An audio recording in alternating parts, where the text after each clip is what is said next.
आपका स्वागत है मेरे चैनल में। प्रस्तुत है गोदान उपन्यास का भाग 15। मालती बाहर से तितली है, भीतर से मधुमक्खी। उसके जीवन में हंसी ही हंसी नहीं है। केवल गुड़ खाकर कौन जी सकता है, और जिए भी तो वह कोई सुखी जीवन न होगा। वह हंसती है इसलिए कि उसे इसके भी दाम मिलते हैं। उसका चहकना और चमकना इसलिए नहीं है कि वह चहकने को ही जीवन समझती है, या उसने अपने निजत्व को अपनी आंखों में इतना बढ़ा लिया है कि जो कुछ करे अपने ही लिए करे। नहीं, वह इसलिए चहकती है और विनोद करती है कि इससे उसके कर्तव्य का कुछ भार हल्का हो जाता है। उसके बाप उन विचित्र जीवों में थे जो केवल जबान की मदद से लाखों के वारे न्यारे करते थे। बड़े बड़े जमींदारों और रईसों की जायदादें बिकवाना, उन्हें कर्ज दिलाना या उनके मुआमलों को अफसरों से मिलकर तय कर देना, यही उनका व्यवसाय था। दूसरे शब्दों में दलाल थे। इस वर्ग के लोग बड़े प्रतिभावान होते हैं। जिस काम से कुछ मिलने की आशा हो वह उठा लेंगे, किसी न किसी तरह उसे निभा भी देंगे। किसी राजा की शादी किसी राजकुमारी से ठीक करवा दी और 10-20 हजार उसी में मार लिए। यही दलाल जब छोटे छोटे सौदे करते हैं तो टाउट कहे जाते हैं और हम उनसे घृणा करते हैं। बड़े बड़े काम करके वही टाउट राजाओं के साथ शिकार खेलता है और गवर्नरों की मेज पर चाय पीता है। मिस्टर कॉल उन्हीं भाग्यवानों में थे। उनकी 3 लड़कियां ही लड़कियां थीं। उनका विचार था कि तीनों को इंग्लैंड भेजकर शिक्षा के शिखर पर पहुंचा दें। अन्य बहुत से बड़े आदमियों की तरह उनका भी ख्याल था कि इंग्लैंड में शिक्षा पाकर आदमी कुछ और हो जाता है। शायद वहां की जलवायु में बुद्धि को तेज करने की कोई शक्ति है, मगर उनकी यह कामना 1/3 से ज्यादा पूरी न हुई। मालती इंग्लैंड में ही थी कि उस पर फाजिल गिरा और बेकाम कर गया। अब बड़ी मुश्किल से 2 आदमियों के सहारे उठते बैठते थे। जबान तो बिल्कुल बंद ही हो गई, और जब जबान भी बंद हो गई तो आमदनी भी बंद हो गई। जो कुछ थी जबान की ही कमाई थी, कुछ बचा रखने की उनकी आदत न थी। अनियमित आय थी और अनियमित खर्च था। इसलिए इधर कई साल से बहुत तंग हाल हो रहे थे। सारा दायित्व मालती पर आ पड़ा। मालती के 400-500 रुपए में वह भोग विलास और ठाट बाट तो क्या निपटा। हाँ, इतना था कि दोनों लड़कियों की शिक्षा हो जाती थी और भले मानुसों की तरह जिंदगी बसर होती थी। मालती सुबह से पहर रात तक दौड़ती रहती थी। चाहती थी कि पिता सात्विकता के साथ रहें, लेकिन पिताजी को शराब कबाब का ऐसा चस्का पड़ा कि किसी तरह गला न छोड़ता था। कहीं से कुछ न मिलता तो एक महाजन से अपने बंगले पर प्रोनोट लिखकर 1000-2000 ले लेते थे। महाजन उनका पुराना मित्र था, जिसने उनकी बदौलत लेन देन में लाखों कमाए थे, और मुरौवत के मारे कुछ बोलता न था। उसके 25,000 चढ़ चुके थे और जब चाहता कुर्की करा सकता था, मगर मित्रता की लाज निभाता जाता था। आत्मसेवियों में जो निर्लज्जता आ जाती है वह कॉल में भी थी। रोज तकाजे हुआ करें, उन्हें परवाह न थी। मालती उनके अपव्यय पर झुंझलाती रहती थी, लेकिन उनकी माता जो साक्षात देवी थी, इस युग में भी पति की सेवा को नारी जीवन का मुख्य हेतु समझती थी। उसे समझाती रहती थी, इसलिए गृह युद्ध न होने पाता था। संध्या हो गई थी। हवा में अभी तक गर्मी थी। आकाश में धुंध छाया हुआ था। मालती और उनकी दोनों बहनें बंगले के सामने घास पर बैठी हुई थी। पानी न पाने के कारण वहां की दूब जल गई थी और भीत की मिट्टी निकल आई थी। मालती ने पूछा, माली क्या बिल्कुल पानी नहीं देता? मंझली बहन सरोज ने कहा, पड़ा पड़ा सोया करता है सुअर। जब कहो तो 20 बहाने निकालने लगता है। सरोज बीए में पढ़ती थी। दुबली पतली लंबी पीली रूखी कटु। उसे किसी की कोई बात पसंद न आती थी। हमेशा ऐब निकालती रहती थी। डॉक्टरों की सलाह थी कि वह कोई परिश्रम न करे और पहाड़ पर रहे, लेकिन घर की ऐसी स्थिति न थी कि उसे पहाड़ पर भेजा जा सकता। सबसे छोटी वरदा को सरोज से इसलिए द्वेष था कि सारा घर सरोज के हाथों में लिए रहता था। वह चाहती थी कि जिस बीमारी में इतना स्वाद है वह उसे ही क्यों नहीं हो जाती। गोरी सी गर्वशील स्वस्थ चंचल आंखों वाली बालिका थी जिसके मुख पर प्रतिमा की झलक थी। सरोज के सिवा उसे सारे संसार से सहानुभूति थी। सरोज के कथन का विरोध करना उसका स्वभाव था। बोली, दिन भर दादाजी बाजार भेजते रहते हैं, फुर्सत ही कहाँ पाता है। मरने को छुट्टी तो मिलती नहीं, पड़ा पड़ा सोएगा। सरोज ने डांटा, दादाजी उसे कब बाजार भेजते हैं री, झूठी कहीं की। रोज भेजते हैं, रोज। अभी तो आज ही भेजा था। कहो तो बुलाकर पूछवा दूं। पूछवाएंगी, बुलाओ। मालती डरी, दोनों गुथ जाएंगी तो बैठना मुश्किल कर देंगी। बात बदल कर बोली, अच्छा खैर होगा। आज डॉक्टर मेहता का तुम्हारे यहाँ भाषण हुआ था सरोज। सरोज ने नाक सिकोड़ कर कहा, हाँ हुआ तो था, लेकिन किसी ने पसंद नहीं किया। आप फरमाने लगे, संसार में स्त्रियों का क्षेत्र पुरुषों से बिल्कुल अलग है। स्त्रियों का पुरुषों के क्षेत्र में आना इस युग का कलंक है। सब लड़कियों ने तालियां और सीटियां बजानी शुरू की। बेचारे लज्जित होकर बैठ गए। कुछ अजीब से आदमी मालूम होते हैं। आपने यहाँ तक कह डाला कि प्रेम केवल कवियों की कल्पना है। वास्तविक जीवन में इसका कहीं निशान नहीं। लेडी हुक्कू ने इसका खूब मजाक उड़ाया। मालती ने कटाक्ष किया, लेडी हुक्कू ने? इस विषय में वह कुछ बोलने का साहस रखती हैं। तुम्हें डॉक्टर साहब का भाषण आदि से अंत तक सुनना चाहिए था। उन्होंने दिल में लड़कियों को क्या समझा होगा। पूरा भाषण सुनने का सब्र किसे था। वह तो जैसे घाव पर नमक छिड़कते थे। फिर उन्हें बुलाया ही क्यों? आखिर उन्हें औरतों से कोई बैर तो है नहीं। जिस बात को हम सत्य समझते हैं उसी का तो प्रचार करते हैं। औरतों को खुश करने के लिए वह उनकी सी कहने वालों में नहीं है। और फिर अभी यह कौन जानता है कि स्त्रियां किस रास्ते पर चलना चाहती हैं। वह सत्य है। बहुत संभव है आगे चलकर हमें अपनी धारणा बदलनी पड़े। उसने फ्रांस, जर्मनी और इटली की महिलाओं के जीवन आदर्श बतलाए और कहा, शीघ्र ही विमेंस लीग की ओर से मेहता का भाषण होने वाला है। सरोज को कुतूहल हुआ, मगर आप भी तो कहती हैं कि स्त्रियों और पुरुषों के अधिकार समान होने चाहिए। अब भी कहती हूँ, लेकिन दूसरे पक्ष वाले क्या कहते हैं यह भी तो सुनना चाहिए। संभव है हम ही गलती पर हों। यह लीग इस नगर की संस्था है और मालती के उद्योग से खुली है। नगर की सभी शिक्षित महिलाएं उसमें शरीक हैं।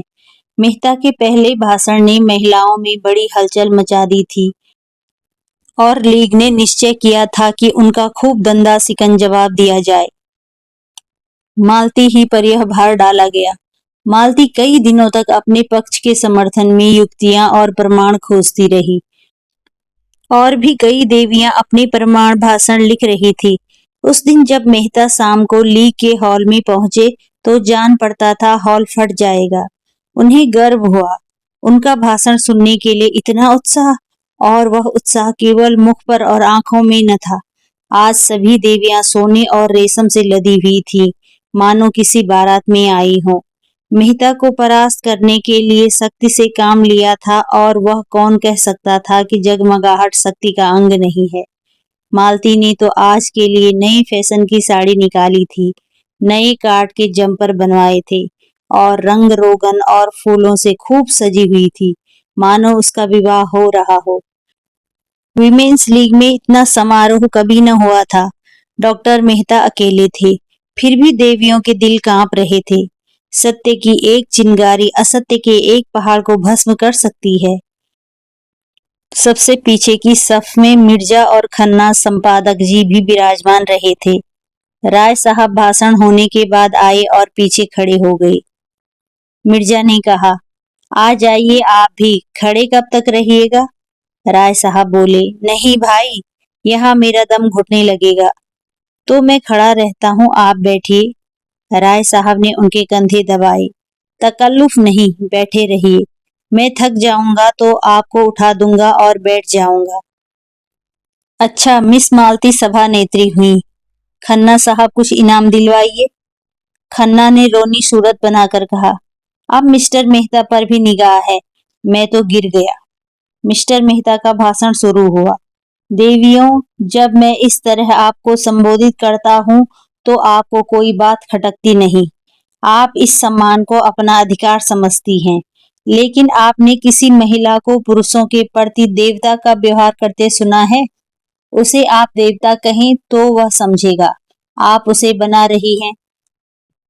आपके पास दान देने के लिए दया है, श्रद्धा है, त्याग है।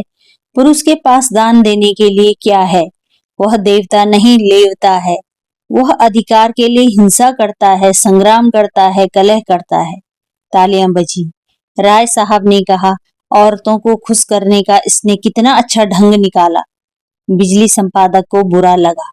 कोई नई बात नहीं, मैं कितनी ही बार यह बात व्यक्त कर चुका हूँ। मेहता आगे बढ़ी। इसलिए जब मैं देखता हूँ हमारी उन्नत विचारों वाली देवियां उस दया और श्रद्धा और त्याग के जीवन से असंतुष्ट होकर संग्राम और कलह और हिंसा के जीवन की ओर दौड़ रही हैं और समझ रही हैं कि यही सुख स्वर्ग है, तो मैं उन्हें बधाई नहीं दे सकता। मिसेज खन्ना ने मालती की ओर सगर्व नेत्रों से देखा। मालती ने गर्दन झुका ली। खुर्शीद बोले, अब कहिए। मेहता दिलेर आदमी है, सच्ची बात कहता है और मुंह पर। बिजली संपादक ने नाक सिकोड़ी। अब वह दिन लद गए जब देवियां इन चकमों में आ जाती थीं। उनके अधिकार हड़पते जाओ और कहते जाओ, आप तो देवी हैं, लक्ष्मी हैं, माता हैं। मेहता आगे बढ़े। स्त्री को पुरुष के रूप में, पुरुष के कर्म में रत देखकर मुझे उसी तरह वेदना होती है जैसे पुरुष को स्त्री के रूप में स्त्री के कर्म करते देखकर। मुझे विश्वास है ऐसे पुरुषों को आप अपने विश्वास और प्रेम का पात्र नहीं समझती, और मैं आपको विश्वास दिलाता हूँ ऐसी स्त्री भी पुरुष के प्रेम और श्रद्धा का पात्र नहीं बन सकती। खन्ना के चेहरे पर दिल की खुशी चमक उठी। राय साहब ने चुटकी ली। आप बहुत खुश हैं खन्ना जी। खन्ना बोले, मालती मिले तो पूछूं, अब कहिए। मेहता आगे बढ़े। मैं प्राणियों के विकास में स्त्री के पद को पुरुषों के पद से श्रेष्ठ समझता हूँ, उसी तरह जैसे प्रेम और त्याग और श्रद्धा को हिंसा और संग्राम और कलह से श्रेष्ठ समझता हूँ। अगर हमारी देवियां सृष्टि और पालन के देव मंदिर से हिंसा और कलह के दानव क्षेत्र में आना चाहती हैं, तो उससे समाज का कल्याण न होगा। मैं इस विषय में दृढ़ हूँ। पुरुष ने अपने अभिमान में अपनी कीर्ति को अधिक महत्व दिया। वह अपने भाई का सत्व छीनकर और उसका रक्त बहाकर समझने लगा। उसने बहुत बड़ी विजय पाई। जिन शिशुओं को देवियों ने अपने रक्त से सिरजा और पाला, उन्हें बम और मशीन गन और सहस्रों टैंकों का शिकार बनाकर वह अपने को विजेता समझता है। और जब हमारी ही माताएं उसके माथे पर केसर का तिलक लगाकर और उसे अपने आशीषों का कवच पहनाकर हिंसा क्षेत्र में भेजती हैं, तो आश्चर्य है कि पुरुष ने विनाश को ही संसार के कल्याण की वस्तु समझा और उसकी हिंसा प्रवृत्ति दिन दिन बढ़ती गई। और आज हम देख रहे हैं कि वह दानवता प्रचंड होकर समस्त संसार को रौंदती, प्राणियों को कुचलती, हरी भरी खेतियों को जलाती और गुलजार बस्तियों को वीरान करती चली जाती है। देवियों, मैं आपसे पूछता हूँ, क्या आप इस दानव लीला में सहयोग देकर इस संग्राम क्षेत्र में उतरकर संसार का कल्याण करेंगी? मैं आपसे विनती करता हूँ, नाश करने वाले को अपना काम करने दीजिए। आप अपने धर्म का पालन किए जाइए। खन्ना बोले, मालती की तो गर्दन नहीं उठती। राय साहब ने इन विचारों का समर्थन किया।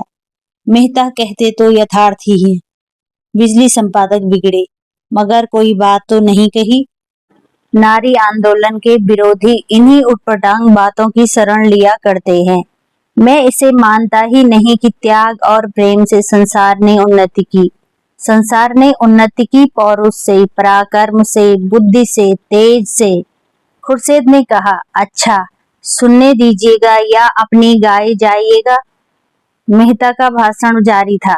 देवियों, मैं उन लोगों में नहीं हूँ जो कहते हैं स्त्री और पुरुष में समान शक्तियाँ हैं, समान प्रवृत्तियाँ हैं और उनके कोई विभिन्नता नहीं है। इससे भयंकर असत्य की मैं कल्पना नहीं कर सकता। यह वह असत्य है जो युग युगांतरों से संचित अनुभव को उसी तरह ढक लेना चाहता है जैसे बादल का एक टुकड़ा सूर्य को ढक लेता है। मैं आपको सचेत किए देता हूँ कि आप इस जाल में न फंसें। स्त्री पुरुष से उतनी ही श्रेष्ठ है जितना प्रकाश अंधेरे से। मनुष्य के लिए क्षमा और त्याग और अहिंसा जीवन के उच्चतम आदर्श हैं। नारी इस आदर्श को प्राप्त कर चुकी है। पुरुष धर्म और अध्यात्म और ऋषियों का आश्रय लेकर उस लक्ष्य पर पहुंचने के लिए सदियों से जोर मार रहा है, पर सफल नहीं हो सका। मैं कहता हूँ उसका सारा अध्यात्म और योग एक तरफ और नारियों का त्याग एक तरफ। तालियां बजी, हॉल हिल उठा। राय साहब ने गदगद होकर कहा, मेहता वही कहते हैं जो इनके दिल में है। ओंकारनाथ ने टीका की, लेकिन बातें सभी पुरानी हैं, सड़ी हुई। पुरानी बातें भी आत्मबल के साथ कही जाती हैं तो नई हो जाती हैं। जो 1,000 रुपए हर महीने फटकार कर विलास में उड़ाता हो, उसमें आत्मबल जैसी वस्तु नहीं रह सकती। यह केवल पुराने विचार की नारियों और पुरुषों को प्रसन्न करने के ढंग हैं। खन्ना ने मालती की ओर देखा। यह क्यों फूली जा रही है? इन्हें तो शर्माना चाहिए। खुर्शीद ने खन्ना को उकसाया। अब तुम भी एक तरकीर कर डालो खन्ना, नहीं मेहता तुम्हें उखाड़ फेंकेगा। आधा मैदान तो उसने अभी मार लिया है। खन्ना खिसियाकर बोले, मेरी न कहिए, मैंने कितनी चिड़िया फंसा कर छोड़ दी हैं। राय साहब ने खुर्शीद की तरफ आंख मारकर कहा, आजकल आप महिला समाज की तरफ आते जाते हैं। सच कहना, कितना चंदा दिया? खन्ना पर झेप छा गई। मैं ऐसे समाजों को चंदा नहीं दिया करता जो कला का ढोंग रचकर दुराचार फैलाते हैं। मेहता का भाषण जारी था। पुरुष कहता है जितने दार्शनिक और वैज्ञानिक आविष्कारक हुए हैं वह सब पुरुष थे। जितने बड़े बड़े महात्मा हुए हैं वह सब पुरुष थे। सभी योद्धा, सभी राजनीति के आचार्य, बड़े बड़े नाविक, बड़े बड़े सब कुछ पुरुष थे। लेकिन इन बड़ों बड़ों के समूह ने मिलकर किया क्या? महात्माओं और धर्म प्रवर्तकों ने संसार में रक्त की नदियां बहाने और वैमनस्य की आग भड़काने के सिवा और क्या किया? योद्धाओं ने भाइयों की गर्दनें काटने के सिवा और क्या यादगार छोड़ी? राजनीतिज्ञों की निशानी अब केवल लुप्त साम्राज्यों के खंडहर रह गए हैं और आविष्कारकों ने मनुष्य को मशीन का गुलाम बना देने के सिवा और क्या समस्या हल कर दी? पुरुषों की रची हुई इस संस्कृति में शांति कहाँ है? सहयोग कहाँ है? ओंकारनाथ उठकर जाने को हुए। बिलासियों के मुंह से बड़ी बड़ी बातें सुनकर मेरी देह भस्म हो जाती है। खुर्शीद ने उनका हाथ पकड़कर बैठाया। आप भी संपादक जी नीरे पोंगा ही रहे। अजी यह दुनिया है जिसके जी में जो आता है बकता है। कुछ लोग सुनते हैं और तालियां बजाते हैं। चलिए किस्सा खत्म। ऐसे ऐसे बेशुमार मेहते आएंगे और चले जाएंगे और दुनिया अपनी रफ्तार से चलती रहेगी। बिगड़ने की कौन सी बात है? असत्य सुनकर मुझसे सहा नहीं जाता।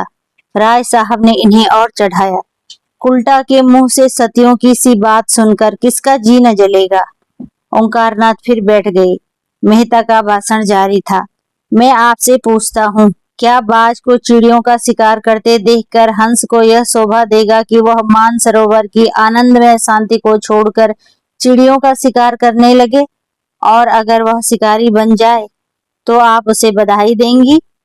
हंस के पास उतनी तेज चोंच नहीं है और उतनी तेज रक्त की प्यास नहीं है। उन अस्त्रों को संचय करने में उसे सदियां लग जाएंगी। फिर भी वह बाज बन सकेगा या नहीं, इसमें संदेह है। मगर बाज बने या न बने, वह हंस न रहेगा। वह हंस जो मोती चुगता है। खुर्शीद ने टीका की, यह तो शायरों की सी दलालें हैं। मादा बाज भी उसी तरह शिकार करती है जैसे नर बाज। ओंकारनाथ प्रसन्न हो गए। उस पर आप फिलोसफर बनते हैं। इसी तर्क के बल पर खन्ना ने दिल का गुबार निकाला। फिलोसफर की दुम है। फिलोसफर वह है जो, ओंकारनाथ ने बात पूरी की, जो सत्य से जौ भर भी न टले। खन्ना को यह समस्या पूर्ति नहीं रुची। सत्य वत्य नहीं जानता। मैं तो फिलोसफर उसे कहता हूँ जो फिलोसफर हो, क्यों न हो। मेहता आगे चले। मैं नहीं कहता देवियों को विद्या की जरूरत नहीं है और पुरुषों से अधिक। लेकिन वह विद्या और वही शक्ति आप भी ले लेंगे तो संसार मरुस्थल हो जाएगा। आपकी विद्या और आपका अधिकार हिंसा और विध्वंस में नहीं, सृष्टि और पालन में है। क्या आप समझती हैं वोटों से मानव जाति का उद्धार होगा या दफ्तरों में और अदालतों में जबान और कलम चलाने से? इन नकली अप्राकृतिक विनाशकारी अधिकारों के लिए आप वह अधिकार छोड़ देना चाहती हैं जो आपको प्रकृति ने दिए हैं। सरोज अब तक बड़ी बहन के अदब से जब्त किए बैठी थी। अब न रहा गया। फुफकार उठी, हमें वोट चाहिए, पुरुषों की बराबरी। और कई युवतियों ने हाक लगाई, वोट वोट। ओंकारनाथ ने खड़े होकर ऊंचे स्वर में कहा, नारी जाति की विरोधियों की पगड़ी नीची हो। मालती ने मेज पर हाथ पटक कर कहा, शांत रहो। जो लोग पक्ष या विपक्ष में कुछ कहना चाहेंगे उन्हें पूरा अवसर दिया जाएगा। मेहता बोले, वोट नए युग का माया जाल है, मरीचिका है, कलंक है, धोखा है। उसके चक्कर में पड़कर आप न इधर की होंगी न उधर की। कौन कहता है कि आपका क्षेत्र संकुचित है और उसमें आपको अभिव्यक्ति का अवसर नहीं मिलता? हम सभी पहले मनुष्य हैं, पीछे और कुछ। हमारा जीवन हमारा घर है, वही हमारी सृष्टि है, वही हमारा पालन होता है, वहीं से जीवन के सारे व्यापार होते हैं। अगर वह क्षेत्र परिमित है तो अपरिमित कौन सा क्षेत्र है? क्या वह संघर्ष जहाँ संगठित अपहरण है?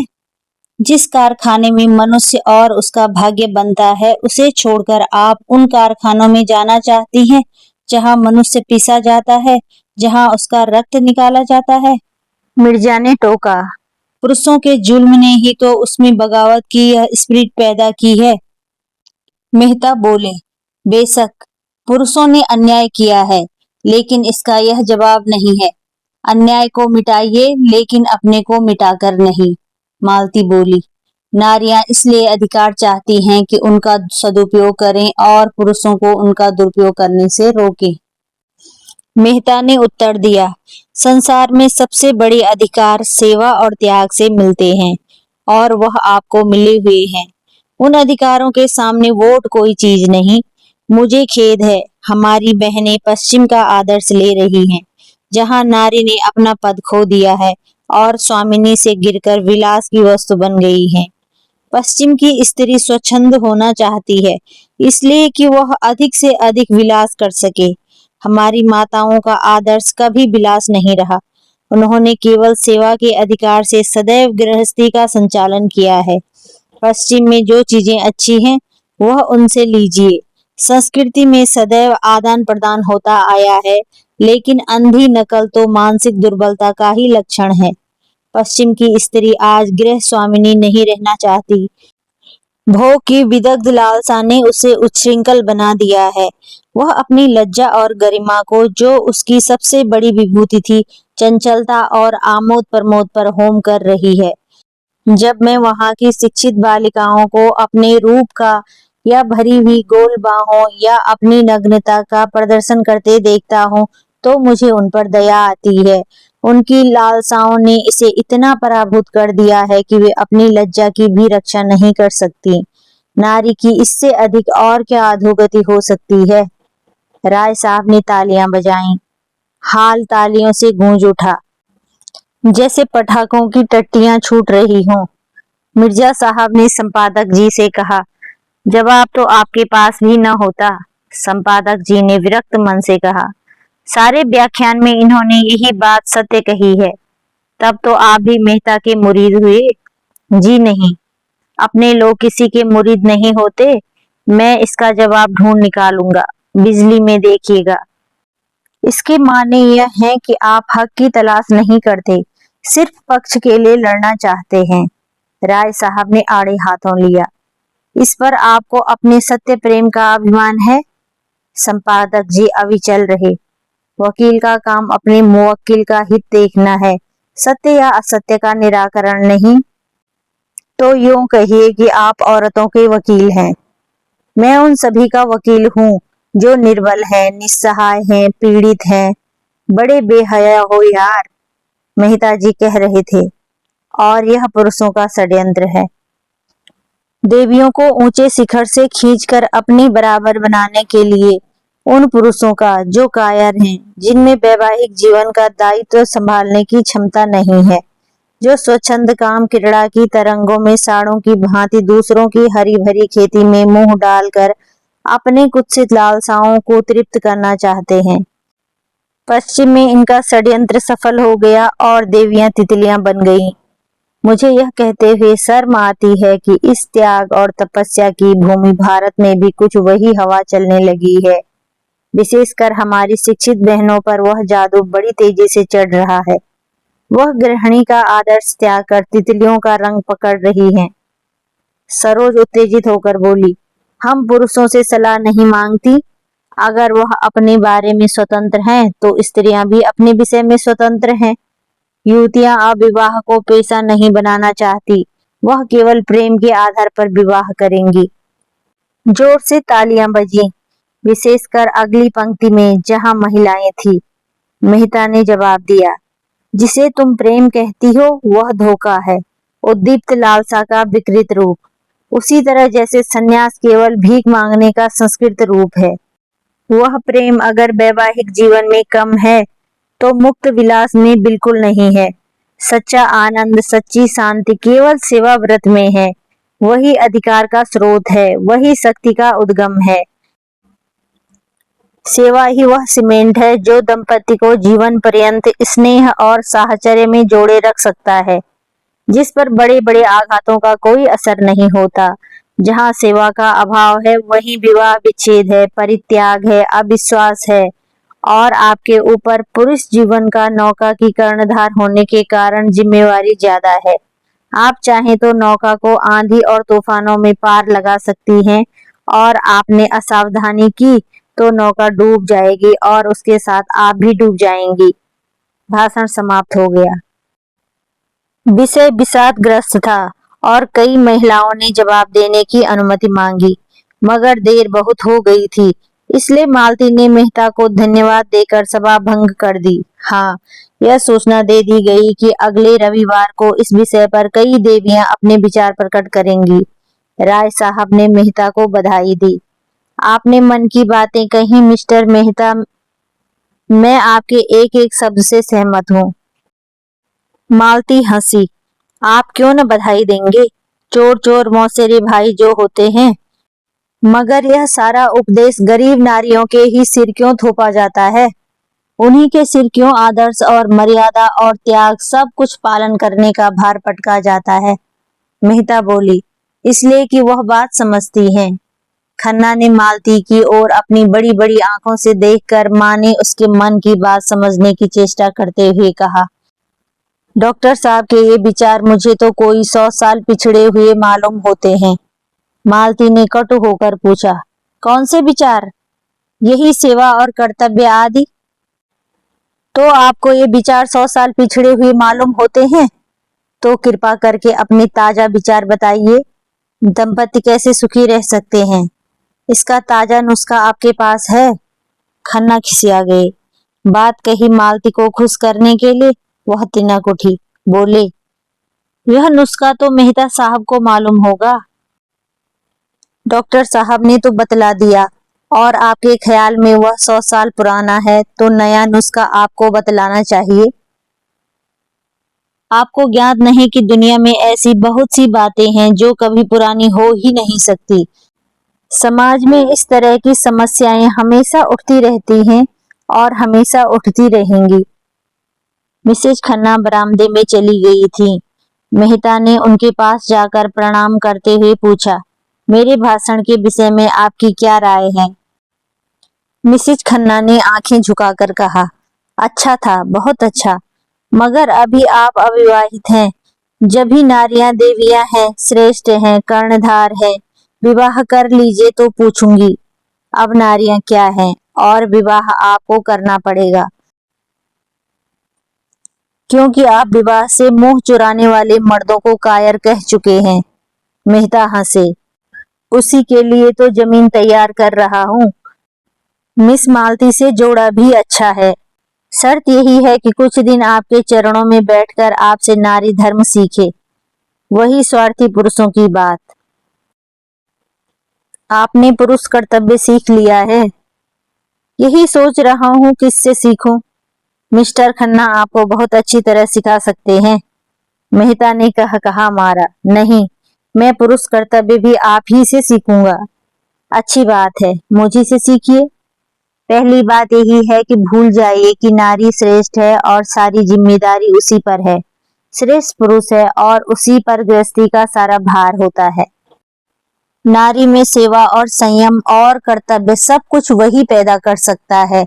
अगर उसमें इन बातों का अभाव है तो नारी में भी अभाव रहेगा। नारियों में आज जो यह विद्रोह है, इसका कारण पुरुष का इन गुणों से शून्य हो जाना है। मिर्जा साहब ने आकर मेहता को गोद में उठा लिया और बोले, मुबारक। मेहता ने प्रश्न की आंखों से देखा। आपको मेरी तकरीर पसंद आई? तकरीर तो खैर जैसी थी, मगर कामयाबी खूब रही। आपने परी को शीशे में उतार लिया। अपनी तकदीर सराहिए कि जिसने आज तक किसी को मुंह नहीं लगाया वह आपका कलमा पढ़ रही है। मिसेज खन्ना दबी जबान से बोली, जब नशा ठहर जाए तो कहिए। मेहता ने विरक्त भाव से कहा, मेरे जैसे किताब के कीड़ों को कौन औरत पसंद करेगी देवी जी। मैं तो पक्का आदर्शवादी हूँ। मिसेज खन्ना ने अपने पति को कार की तरफ जाते देखा तो उधर चली गईं। मिर्जा भी बाहर निकल गए। मेहता ने मंच पर से अपनी छड़ी उठाई और बाहर जाना चाहते थे कि मालती ने आकर उनका हाथ पकड़ लिया और आग्रह भरी आंखों से बोली, आप अभी नहीं जा सकते। चलिए, पापा से आपकी मुलाकात कराऊं और आज वहीं खाना खाइए। मेहता ने कान पर हाथ रखकर कहा, नहीं, मुझे क्षमा कीजिए, वहां सरोज मेरी जान खाएगी। मैं इन लड़कियों से बहुत घबराता हूँ। नहीं नहीं, मैं जिम्मा लेती हूँ, जो वह मुंह भी खोले। अच्छा, आप चलिए, मैं थोड़ी देर में आऊंगा। जी नहीं, यह न होगा। मेरी कार सरोज को लेकर चल दी, आप मुझे पहुंचाने तो चलेंगे ही। दोनों मेहता की कार में बैठे। कार चली। एक क्षण बाद मेहता ने पूछा, मैंने सुना है खन्ना साहब अपनी बीवी को मारा करते हैं। तब से मुझे इनकी सूरत से नफरत हो गई। जो आदमी इतना निर्दयी हो उसे मैं आदमी नहीं समझता। उस पर आप नारी जाति के बड़े हितैषी बनते हैं। तुमने उन्हें कभी समझाया नहीं? मालती उद्विग्न होकर बोली, ताली हमेशा दो हथेलियों से बजती है, यह आप भूल जाते हैं। मैं तो ऐसे किसी कारण की कल्पना ही नहीं कर सकता कि कोई पुरुष अपनी स्त्री को मारे, चाहे स्त्री कितनी ही बदजबान हो। हाँ, कितनी ही। तो आप एक नए किस्म के आदमी हैं। अगर मर्द बदतमीज है तो तुम्हारी राय में उस मर्द पर हंटरों की बौछार करनी चाहिए, क्यों? स्त्री जितनी क्षमाशील हो सकती है, पुरुष नहीं हो सकता। आपने खुद आज यह बात स्वीकार की है। तो औरत की क्षमाशीलता का यही पुरस्कार है। मैं समझता हूँ तुम खन्ना को मुंह लगाकर उसे और भी सह देती हो। तुम्हारा वह जितना आदर करता है, तुमसे उसे जितनी भक्ति है, उसके बल पर तुम बड़ी आसानी से उसे सीधा कर सकती हो। मगर तुम उसकी सफाई देकर स्वयं उस अपराध में शरीक हो जाती हो। मालती उत्तेजित होकर बोली, तुमने इस समय यह प्रसंग व्यर्थ ही छेड़ दिया। मैं किसी की बुराई नहीं करना चाहती, मगर अभी आपने गोविंदी देवी को पहचाना नहीं। आपने उसकी भोली भाली शांत मुद्रा देखकर समझ लिया वह देवी है। मैं उन्हें इतना ऊंचा स्थान नहीं देना चाहती। उन्होंने मुझे बदनाम करने का जितना प्रयत्न किया है, मुझ पर जैसे जैसे आघात किए हैं, वह बयान करूं तो आप दंग रह जाएंगे, और तब आपको मानना पड़ेगा कि ऐसी औरत के साथ यही व्यवहार होना चाहिए। आखिर उन्हें आपसे इतना द्वेष है, इसका कोई कारण तो होगा। कारण उनसे पूछिए। मुझे किसी के दिल का हाल क्या मालूम। उनसे बिना पूछे भी अनुमान किया जा सकता है, और वह यह है कि अगर कोई पुरुष मेरे और मेरी स्त्री के बीच में आने का साहस करे तो मैं उसे गोली मार दूंगा, और उसे न मार सकूंगा तो अपनी छाती में मार दूंगा। इसी तरह अगर मैं किसी स्त्री को अपने और अपनी स्त्री के बीच में लाना चाहूं तो मेरी पत्नी को भी अधिकार है कि वह जो चाहे करे। इस विषय में मैं कोई समझौता नहीं कर सकता। यह अवैज्ञानिक मनोवृत्ति है जो हमने अपने बनौले पूर्वजों से पाई है, और आजकल कुछ लोग इसे असभ्य और असामाजिक व्यवहार कहेंगे, लेकिन मैं अभी तक उस मनोवृत्ति पर विजय नहीं पा सका और न पाना चाहता हूँ। इस विषय में मैं कानून की परवाह नहीं करता। मेरे घर में मेरा कानून है, मालती ने तीव्र स्वर में पूछा। लेकिन आपने यह अनुमान कैसे कर लिया कि मैं आपके शब्दों में खन्ना और गोविंदी के बीच आना चाहती हूँ? आप ऐसा अनुमान करके मेरा अपमान कर रहे हैं। मैं खन्ना को अपनी जूतियों की नोक के बराबर भी नहीं समझती। मेहता ने अविश्वास भरे स्वर में कहा। यह आप दिल से नहीं कह रही हैं मिस मालती। क्या आप सारी दुनिया को बेवकूफ समझती हैं? जो बात सभी समझ रहे हैं, अगर वही बात मिसेज खन्ना भी समझें तो मैं उसे दोष नहीं दे सकता। मालती ने तिनक कर कहा, दुनिया को दूसरों को बदनाम करने में मजा आता है। यह उसका स्वभाव है। मैं उसका स्वभाव कैसे बदल लूं? लेकिन यह व्यर्थ का कलंक है। हाँ, मैं इतनी वे मुरब्बत नहीं कि खन्ना को अपने पास आते देखकर धुतकार देती। मेरा काम ही ऐसा है कि मुझे सभी का स्वागत और सत्कार करना पड़ता है। अगर कोई इसका कुछ और अर्थ निकालता है तो वह मालती का गला भर्रा गया और उसने मुंह फेरकर रुमाल से आंसू पोंछे। फिर 1 मिनट बाद बोली, औरों के साथ तुम भी मुझ इतना दुख है। मुझे तुमसे ऐसी आशा न थी। फिर कदाचित उसे अपनी दुर्बलता पर खेद हुआ। वह प्रचंड होकर बोली, आपको मुझ पर आपेक्ष करने का कोई अधिकार नहीं है। अगर आप भी उन्हीं मर्दों में हैं जो किसी स्त्री पुरुष को साथ देखकर उंगली उठाए बिना नहीं रह सकते, तो शौक से उठाइए। मुझे रत्ती भर परवाह नहीं। अगर कोई स्त्री आपके पास बार बार किसी न किसी बहाने से आए, आपको अपना देवता समझे, हर एक बात में आपसे सलाह ले, आपके चरणों के नीचे आंखें बिछाए, आपका इशारा पाते ही आग में कूदने को तैयार हो, तो मैं दावे से कह सकती हूँ आप उसकी उपेक्षा न करेंगे। अगर आप उसे ठुकरा सकते हैं तो आप मनुष्य नहीं हैं। उसके विरुद्ध आप कितने ही तर्क और प्रमाण लाकर रख दें, लेकिन मैं मानूंगी नहीं। मैं तो कहती हूँ उपेक्षा तो दूर रही, ठुकराने की बात ही क्या। आप उस नारी के चरण धो धो कर पिएंगे, और बहुत दिन गुजरने के पहले वह आपकी हृदयेश्वरी होगी।